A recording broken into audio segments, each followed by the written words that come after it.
All right, how many of y'all heard of Ridiculousness? I got a video submitted in my Discord. How Rob Dyrdek, did I say that right? Try it again. How Rob Dyrdek controlled MTV for 15 years. They were desperate. All right, and he got a new show on a new podcast, new business podcast, and I watched it too. I like it. He was doing all types of business stuff and sitting in some type of incubator for meditation or something. He's on some next level stuff. Even though his show was ridiculous, it wasn't just that. And in case you want to know, you could submit your videos to my Discord. Link is in my Instagram bio, Facebook bio, TikTok bio, whatever. The Discord channel, posted on Crucial Reaction right here. Right there. I will react to your video, etc., etc., etc. Let's get to it. How Rob Dyrdek controlled MTV for 15 years. Wow, 15 years? Ridiculousness? It's so ridiculous. Rob Dyrdek was a professional skateboarder turned TV star that has had control over MTV for the past 15 years. Is that him talking? That sounds like his voice. That's a little different. Sounds weird when you talk about yourself in third person. 60% of the billion-dollar network is his show Ridiculousness, which sometimes is the only show they air for multiple days without a break. However, this is not by some sort of dumb luck. Rob is a very savvy entrepreneur who has now sold multiple of his own businesses for a total of $450 million. Once he realized they were at his mercy, he rinsed them for millions and used their platform to become the soon-to-be billionaire we know today. Growing up in Dayton, Ohio in the 80s, there wasn't much to do but skateboard. This is Rob's voice, right?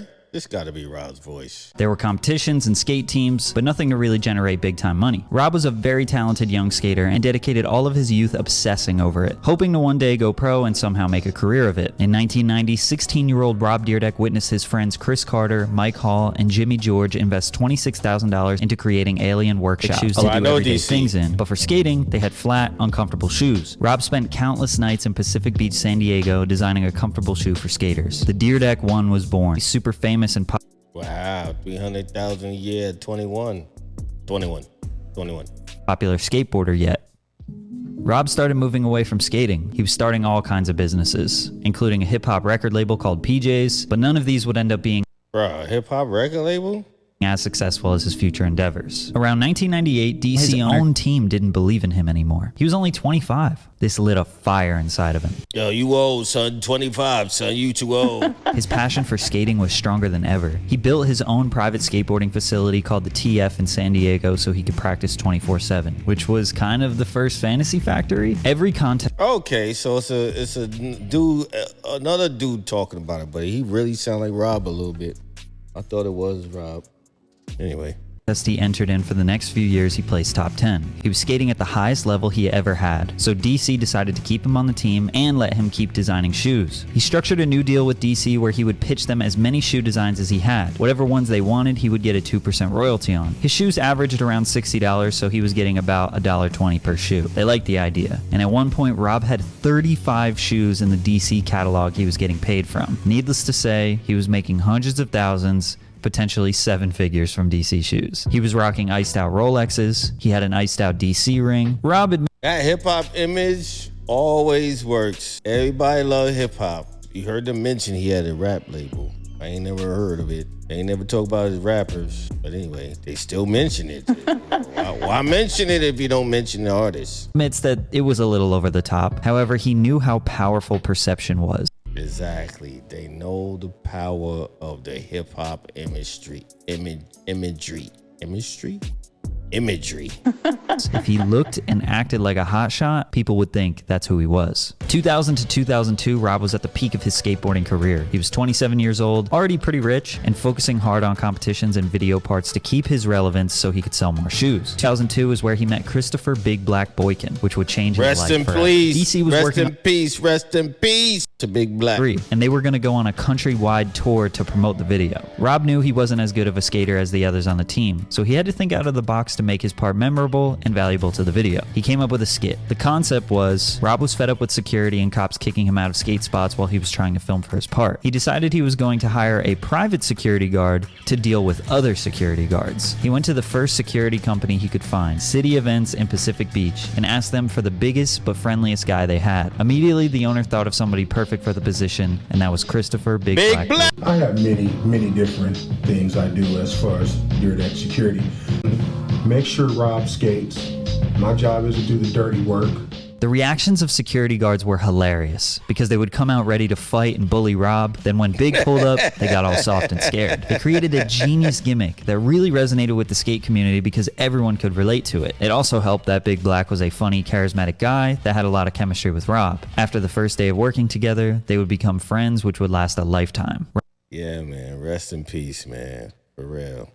Rob and Big Black were inseparable. They were now doing everything together. One thing I should mention is that Big already had a very successful security business of his own for about 10 years at this point. He wasn't just relying on Rob for money. Part of Rob's celebrity baller image now included having a private security guard, again making him seem way more important than he technically was at the time. All kinds participate in the event. Pimp my rod, nigga, pimp my rod. So of course, Rob has to do what all the celebrities are doing. A young movie producer named Ruben Fleischer was making a documentary about the event. He reached out to as many celebrities as he could to film their experiences. On his journey, he ran into Rob and Big Black. Their chemistry was great together, and he knew he needed to document it. Gumball 3000, 6 Days in May, was the documentary that was made by Ruben Fleischer. Rob and Big Black was driving recklessly, Chris mooning other drivers out the window, dodging police officers. Their part in this film feels like an episode of Rob and Big. During this trip, Ruben said to them, "Y'all should consider doing a TV show together," but they didn't think it was a good idea to guarantee success. Instead, they came up with a show called Rob Dyrdek's Rules for Success. The first rule of success is always keep a good guy around you like Big Black. It was supposed to be a positive and motivational show that would have failed miserably. While filming the first episode, Big Black went off script and started telling Rob that he could beat him in a foot race. The hilarious conversation and eventual foot race down the street ended up being the most entertaining part of the episode. After MTV saw this, they decided, okay, no more scripts. Just be yourselves, be funny, we trust you. This eventually agreeing on Rob's original vision for the show. You will notice this is the first time MTV gave up a little bit of power and control to Rob, which would become a reoccurring theme throughout their relationship. He was super popular along with Jackass, and he was selling merchandise and M-branded products like crazy because of the platform that I ain't never watched Nair's show. He had. He was selling but I believe him. I heard of the Jackass brand, but I never heard of BAM and all that other stuff. Tony Hawk, I know. He's the man. That's only because of my older son's Kef life, even though they weren't skateboarders, but hey, culture is culture. triple the amount of skateboards per month than Tony Hawk. Rob, also being from the skateboard world, had been studying what Bam was doing for many years. He knew that if his show took off, he needed to be ready to capitalize in the right way. So Rob restructured his business deals to take lower upfront pay and have higher percentage royalties. So I did a deal with DC, renegotiated for a higher royalty. I restructured my board deal with Alien Workshop to be like, give me $5 a board and give me $2,000 a month instead of $2 a board and $5,000 a month. Like, man, slow down. They don't say a lot real quick. DC went from 80 million to 500 million because of Rob and Big Black on MTV. Man, I need a show. Can y'all help me out with a show? And in just a few years with Rob wearing their gear all over TV. MTV was paying him $35,000 per episode. That jumped up to $60,000 per episode for the last season, which would total $1.4 million after all 3 seasons. The baller lifestyle he manifested for all those years, he was now 100% living because of his hard work. Him and Rob's downfall was relatively private. Rob never disrespected him publicly, but they didn't communicate with each other for a few years after this. Rob was ready to give up on TV as well. In 2008, MTV begged for season 4 of Rob and Big. They offered Man, you see how it goes. Stuff goes well. And powers that be always feel like they can make it better or make it more. Matter of fact, that's the wrong choice of words. They never think they can make it better. They always think they can make it more profitable. That's when you're on your way down. But yeah, man, so many great things get destroyed over capitalism. So many great teams get divided. Somebody sees a financial opportunity to scale up or whatever the reason they like to say. I was gonna say so much more, but I'm gonna leave it at that, man. But rest in peace, the Big Black. $125,000 per episode, or for him to come up with a new show. But the new show had to be a reality show. He always said he didn't want to be the old guy on TV. At this point, he was 34 years old, but the ratings were so high still, and he knew the network was desperate. He wanted a much better deal for his new shows. He wrote the idea for Fantasy Factory in one weekend. Rob was going to transform a 25,000 square foot warehouse into an indoor skate park and adult playground, but the other half of the warehouse would be dedicated to his employees and business partners who are doing day-to-day operations running the Dyrdek enterprise. The episodes would be structured where Rob would talk about a business he's starting or investing in, then the other 75% of the show would be him messing around, skateboarding, doing stunts, and keeping the energy fun and lighthearted. MTV loved it. He also sold them Ridiculousness at this time, which wouldn't come out for 3 years, and would then become 60% of what MTV plays for a decade, but we'll get to that. He demanded one major stipulation before he signed off on Fantasy Factory. He owned his integration rights. Any of his businesses that he owned could be advertised and promoted on the show in any way that he wanted, and MTV was not allowed to interfere, because if you didn't know, any product or brand you see displayed on a show or in a movie is paid for by those brands. So MTV could not say no to Rob promoting a business that he owned on the show. But when it came to big corporate sponsorships or outside entities, they were 50-50. Since they were 50-50, neither Rob nor MTV had more power. So Rob took it upon himself to draw up these intricate brand integrations with brands like Chevy, Microsoft, and Monster, and he did all the negotiations by himself. So MTV just sat back and said, wow, keep doing that since you're doing all the work for us. Meanwhile, he was making additional deals on the side with these brands for his own companies like Street League, Wild Grinders, and other new ventures. For example, I'm sure some of y'all remember this episode where he dresses up as the Carl's Jr. mascot and does stunts around the factory. This is literally a giant ad, but you might also remember that Rob wanted to open legal skate parks around the country. Safe Spot, Skate Spot is what he called them. At the first one, a giant Carl's Jr. star that kids would skate on. This is an example of how Rob would go to a corporate sponsor and say, hey, we'll do this integration on MTV for you, but I also want you to contribute to my personal project. So Carl's Jr. paid for the construction of the skate park. Then he did basically the same exact deal on another park with 7-Eleven. You can see now how Rob was developing a lot of control over MTV. Big Fantasy Factory was just a commercial for all of his new businesses. February 8th, Fantasy Factory Season 1, Episode 1. And as expected, it was a hit. Millions of viewers, not to the level of Rob and Big. The fans definitely missed him, but Rob knew just the thing that would keep people interested: stunts and celebrities. Rob became a stuntman. Good stuff, man. This guy, Wild Grinders. What's Wild Grinders? An eventual animated series about his life as a child, which would go on to release on Nickelodeon, and Street League Skating, which would go on to be a globally recognized skate competition event on the same level as X Games and Dew Tour. You could also throw in his cousin Drama's brand Young and Reckless, which he helped get off the ground. In 2011, Big Black makes his debut appearance on the Fantasy Factory. The beef was squashed and the duo were together again. They continued the vibe of the Rob and Big days, but now they had a playground and more money. Ratings doubled when Big came back. It was like a whole new show. Wow. Speaking of whole new show, Ridiculousness premieres August of 2011 to 3 million viewers. The biggest episode they ever had. It was essentially America's Funniest Home Videos, but Rob's version. Him commentating on viral videos facts. with a celebrity guest. That definitely was like America's Funniest Videos. That's a fact. That's definitely a fact. August of 2011 to 3 million viewers. The biggest episode of the Chevy sponsored deal he orchestrated. The first one was kickflipping a Chevy car. The last episode, which was the 65th episode. That's scary. I'm not even going to front. I guess that's where that skateboard and daredevilness comes from. Because, geez, driving a car backwards, stunting backwards.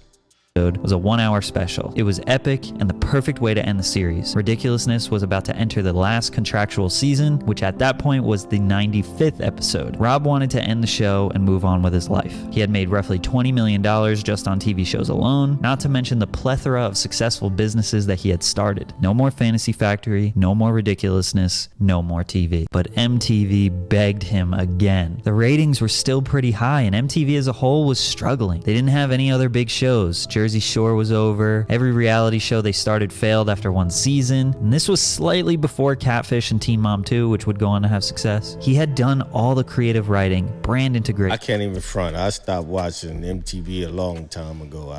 I know I saw a few episodes of Ridiculousness. I saw a couple of shows of Rob and Big. I wasn't a big fan. I'm gonna keep it real with you. I was like, what is this bullshit? but I guess it wasn't for my demographic. But this is amazing to see what that did. It's almost like you had control of a dying network, but you kept it alive. But if they were smart, they would have stick with the hip hop. But they, you know, how you gonna get rid of Yo MTV Raps, man? Shows me the network was dumb as fuck. But anyway, let's continue on. The production on the show. How could they let someone go that does all the work for them? He was their last hope. Rob did not want to be 40 years old on TV. Plus, the warehouse had been incredibly expensive over the season of Fantasy Factory and 140 new episodes of Ridiculousness, which would bring him to season 10 of 2017. 140. He said that this was the biggest financial deal of his entire career up until this point, which we don't. Here's my show. Upload it. He got through the last season of Fantasy Factory despite not wanting to do it. Ratings were kind of low, but the show was officially over in 2015. Unfortunately, 2 years later, we got the sad news that Christopher Big Black Boykin had passed away at age 45 of a heart attack in Plano, Texas. He is survived by a now 14-year-old daughter. Rest in peace, Big Black. At this point in 2017, Ridiculousness was only premiering to about 300,000 people or so, compared to millions in 2012. But like we said, play it any time, any day, the audience loves it. But the ratings are still technically very high. The Dyrdek machine. And that's what I saw. He went into podcasting. I saw him on YouTube and all that, man. That's crazy. That's crazy. That's crazy. That's crazy. There it is. And man, wow. If you enjoyed that video, please let me know in the comments. Please like and subscribe, all that good stuff. I'm not even saying please. Hold the deal. Like and subscribe because you know what it is. Support the channel, support me. I'll come back with more. And if you want to see more videos that I can react to, send more videos I can react to. Again, hit me on my Discord. I'll put the link in the description, or you can just click the link in the bio on my Instagram. I am Mr. Brothers. That's IAMMR Brothers, as well as Facebook, Twitter, etc., etc. On Twitter, I'm at Crucial. But appreciate you and see you on the next video. And don't forget, besides these videos I react to every Thursday, Crucial Feedback is in effect, 9 p.m. to 11 p.m. Eastern Time and 6 to 8 Pacific, live on YouTube, on Twitch, on Twitter, and also Rumble. And I'll see you then. Send them tracks in and I'll give reaction. Peace.